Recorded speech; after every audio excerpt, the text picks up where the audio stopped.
seniors.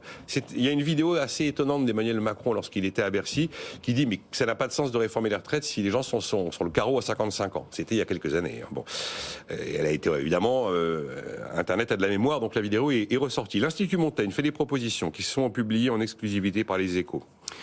La proposition est la suivante. Baisser les cotisations vieillesse et chômage payées par l'employeur de 2,5 points sous 30 ans et au-dessus de 55 ans.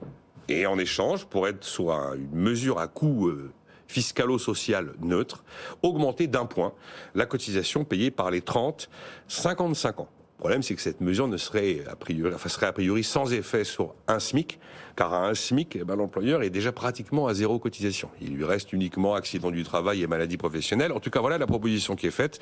Tout le monde cherche la martingale pour améliorer ce taux d'emploi. Je tiens quand même à vous inviter à aller réécouter le tout début de l'émission de vendredi, le sujet de la vérité des chiffres sur le nombre de retraités vraiment sur la touche entre 55 et 62 ans, car j'étais avec François Ecal qui a fait ce travail et qui, en l'espace de moins de 5 minutes, vous fait une photographie d'une précision chirurgicale sur ce que sont vraiment les chiffres.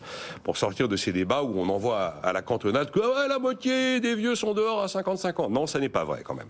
Mais bon, il y a un problème qui se pose.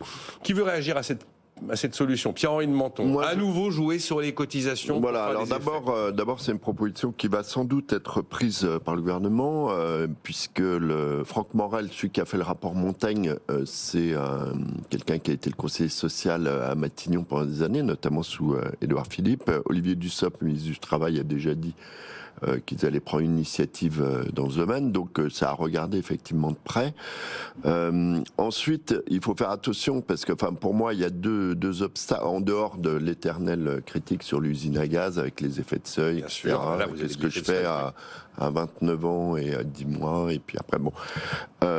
Donc ça, il y a cette première critique de l'usine à gaz. Il y aurait un système de progressivité entre 28 et 30 et entre 53 et 55 pour éviter le paf. Ça va être compliqué. Hein. Quand vous faites une embauche, en gros, à moins d'avoir quelqu'un à plein temps ou de payer un cabinet de conseil en RH, vous allez avoir du mal à savoir, à vraiment anticiper vos cotisations sociales selon l'âge, selon le niveau du salaire, parce qu'il y a d'autres paramètres qui rentrent en ligne de compte, donc on perd en simplicité.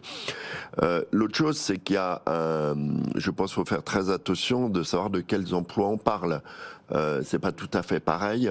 Il y a des emplois où on trouvera jamais personne au-delà d'un certain âge pour travailler. On est très content d'arrêter de travailler des emplois plus ou moins pénibles. On ne parle pas des cadres qui deviennent consultants, etc. C'est une petite minorité. Hein. Et avec ça vient, à mon avis, un problème culturel en France où on est content. Il faudra regarder les sondages là-dessus, mais on est plutôt content de prendre sa retraite. Hein. Ah oui. Et je rappelle qu'il est possible de prendre sa retraite et de cumuler avec un travail en France, hein, depuis Nicolas Sarkozy. Le cumul emploi-retraite. Le cumul emploi-retraite, il existe. Donc voilà. Donc